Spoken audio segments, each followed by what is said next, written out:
Picture this. A massive wooden horse rolls through the gates of a besieged city. The townspeople cheer, haul it into the square as a trophy, and at night, enemy soldiers climb out and open the gates. It's the ultimate trick, the Trojan Horse. But did this dramatic scene really happen the way storytellers and Hollywood have shown it? In this video, we're going to peel back layers of myth, archaeology, linguistics, and military logic to answer one big question.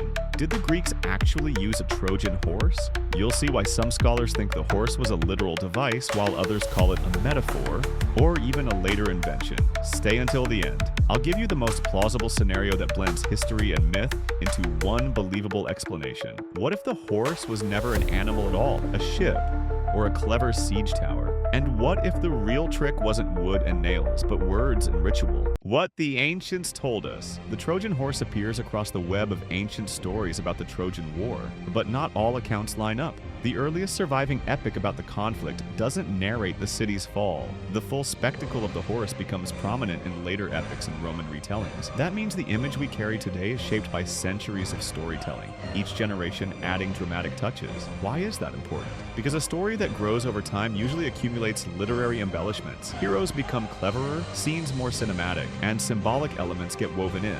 So when we ask whether the Greeks actually used a wooden horse, we must separate the core events.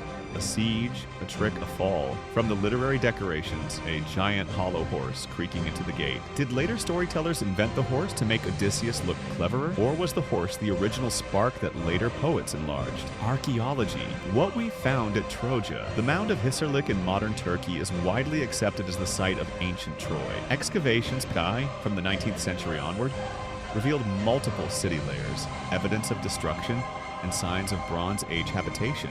That makes it plausible that there was a real conflict at the site. But archaeology does not hand us a preserved wooden horse with soldiers inside. What archaeology gives us are destruction layers, burned levels, collapsed walls, and weapon fragments. The messy traces of war. Those remains support the idea of violent events, but don't reconstruct every narrative flourish. Archaeology provides context. A city that experienced conflict, but it can't prove the theatrical details of myth. So if the ruins show a war happened, could the horse be a later storytelling device built around a genuine siege? The horse as metaphor or misreading.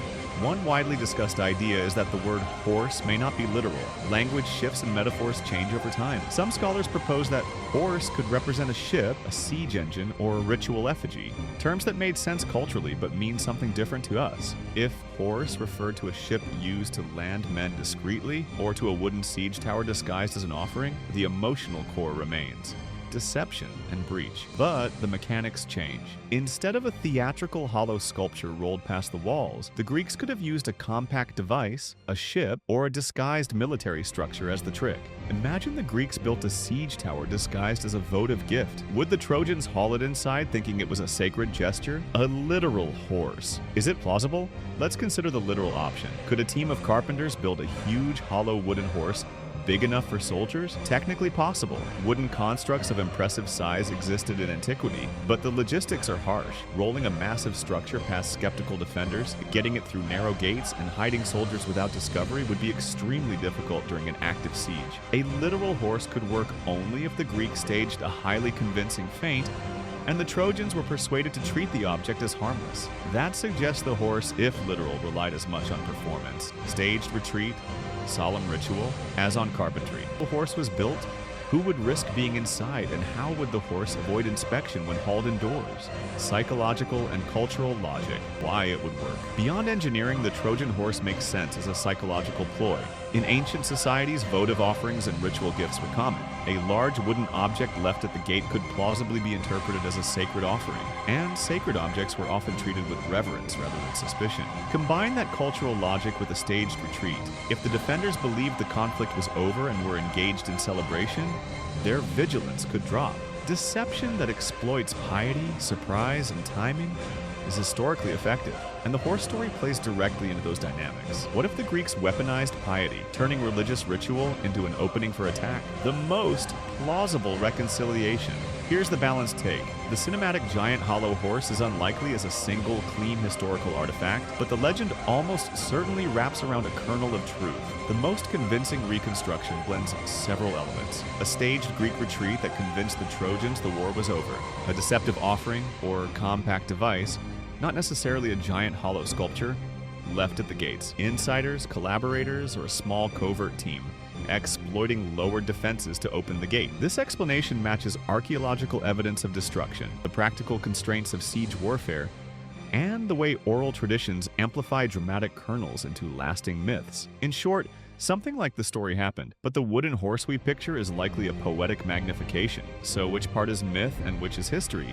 The short answer: both. External records and historical context. There are fragmentary diplomatic and administrative records from the late Bronze Age that point to active politics and conflicts in Western Anatolia. Those fragments don't tell epics, but they do show a world of rival powers, plausible setting for raids, sieges, and cross-cultural encounters.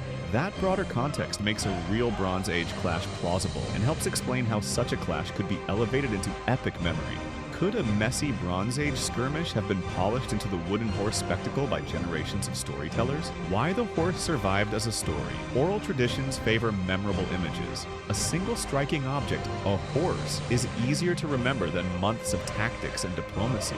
Storytellers select, amplify, and pass on the most striking kernel. Over centuries, poets sharpen the image until the horse becomes not a device but a symbol, deception personified. Is our appetite for spectacle the reason history often looks more like myth than messy reality? Pragmatic reconstruction, a brief step-by-step, a condensed practical scenario that could have inspired the myth fight. Greeks stage a believable retreat. Offering, they leave a large wooden votive or compact device. Complacency, Trojans bring the object inside during celebrations. Breach, hidden agents exploit relaxed defenses and open the gate. Could those simple moves repeated in stories become the wooden horse legend we all know? But did the Greeks actually use a Trojan horse? The honest answer is not a simple yes or no. Ancient storytelling, archaeological evidence, and military logic together suggest there was a real event, a siege, trickery, and likely betrayal. But the giant hollow horse with a full platoon inside is probably more theatrical flourish than a battlefield reality. The likeliest truth is a blend: ritual, deception, and opportunism created an opening that storytellers later amplified into a symbol. If you enjoyed this dive into myth and history like the video, subscribe for more myth-busting episodes and tell me in the comments, which explanation do you find most convincing?